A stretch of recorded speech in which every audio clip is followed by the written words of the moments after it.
Hi friends.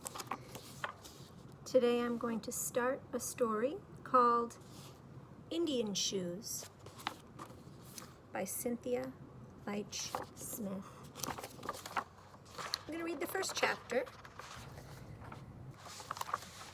Indian Shoes. Ray and Grandpa Half Moon traipsed down the cracked sidewalk of a steel and stone city. Ray tracked Grandpa's steps, dancing to the rat-a-tat clang of a trash can band, and skipped beneath the ruffling branches. "Let's duck in here," Grandpa Half Moon began, "and say morning." When the wind whistled into Murphy Family Antiques, Ray and Grandpa whistled in with it. At the welcome mat, Grandpa said, "Morning," to Junior Murphy. Ray retied his neon orange shoelaces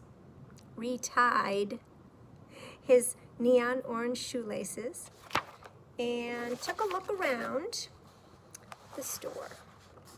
The shop brimmed with treasures: an autographed baseball, a Chinese lantern, ostrich feathers, a basket of antique buttons on a pedestal, a tabletop held up by a real elephant leg, a moose head mounted high on the wall. Where are the coats that match the old buttons? Ray wondered. What happened to the rest of the elephant? Who took the body of the moose glaring down? Grandpa asked, "Do you see that?" A pair of men's moccasins waited in a glass box on a pedestal. The card read, "Seminole moccasins from Oklahoma. $50 or best offer."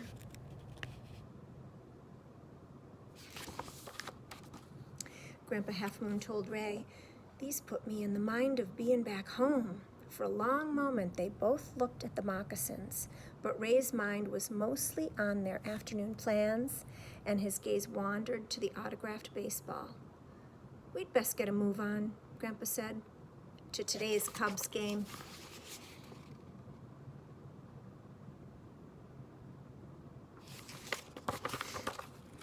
Grandpa and Ray left the shop with the matching grins. They rode the rattling elevated train to Wrigley Field and watched the Cubs take on the St. Louis Cardinals. From the first inning on, Grandpa Half Moon told old-time Cherokee, Seminole, and family stories. "Every once in a great while, my grandpa used to wear moccasins," Grandpa said, "instead of his cowboy boots." Grandpa paused a moment to study the Cubs scoreboard. "He used to pitch to me and my cousins too, and Gramps usually struck us out. Then he'd jump in the lake to cool down afterward, just like us kids. The lakes back home in Oklahoma, those are the prettiest lakes I've ever seen."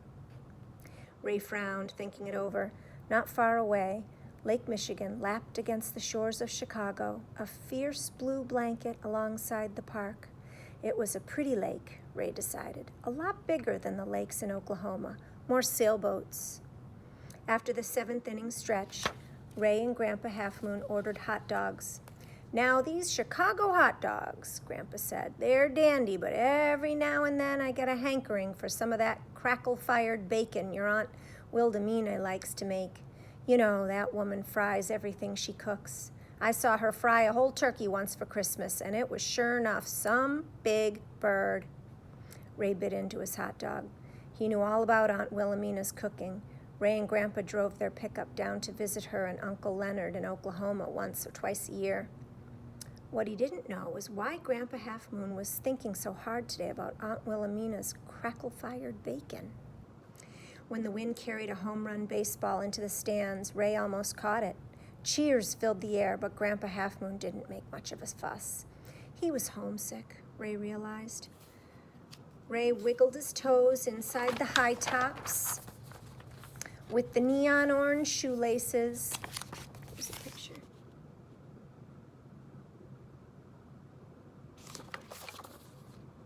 He couldn't afford a bus ticket to Oklahoma, but he had an idea.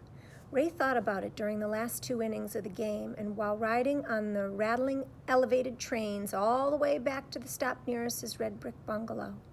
Meanwhile, Grandpa Half Moon talked about this wild-haired mutt he'd had when he was a kid and how he'd named it Catastrophe. Grandpa talked about Ray's parents who were killed by a tornado back when Ray was just a babe. And Grandpa talked about how he used to take Ray's daddy fishing by starlight. At bedtime, the wind breathed against the stained glass pane in Ray's bedroom window. He dumped jangling money, $28.67, out of his jar and onto his woolly blanket. It was the most money Ray had ever owned at one time, but it wasn't enough. Or was it?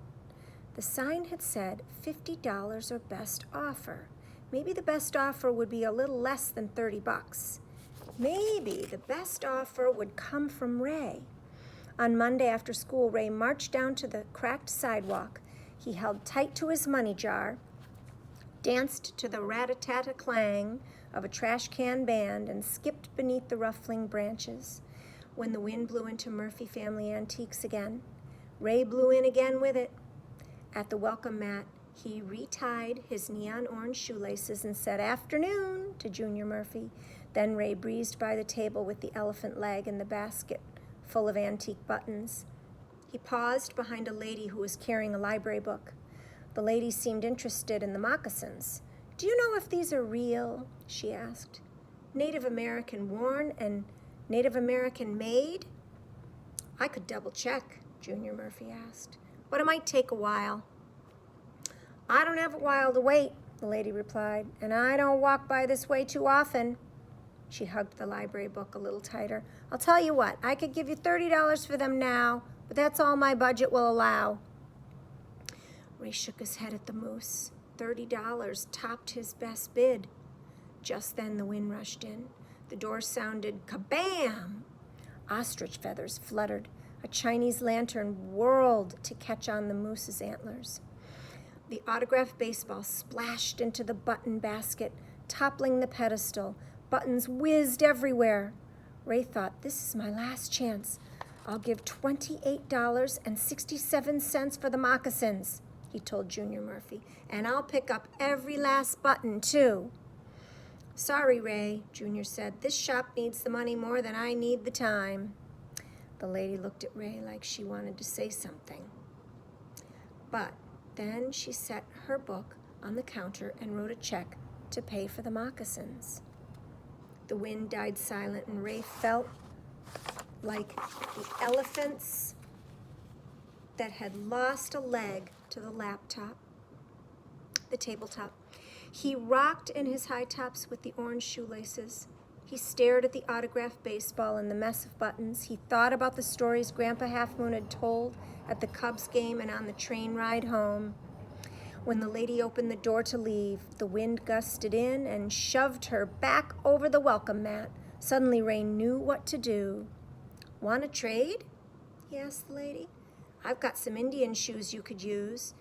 Beats me who made 'em, but they're for sure Indian worn." The lady shifted the book beneath her arm and held tight to her purchase.